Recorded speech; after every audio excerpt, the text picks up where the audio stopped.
જય શ્રી કૃષ્ણ. કેમ છો બધા?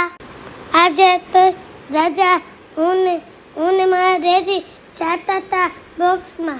પછી શું અહીંયા જઈને એક્સરસાઇઝ કરી. પછી શું મારા છક્કા મારવાના હોય ને. कैसा लगा मेरा मजाक? પછી શું આપણે રહી તું બેટ હાથમાં. અરે બેટનું વજન કહેતો હતો વાત પૂછવામાં. માંડ ઉપાડતો હતો મારાથી.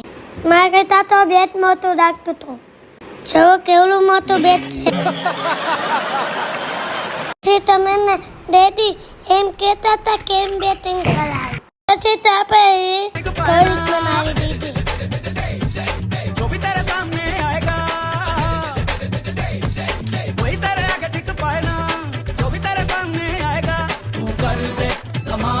सब देखें आज तमाशा तू कर दे તમે મારા બોક્સ ગમતા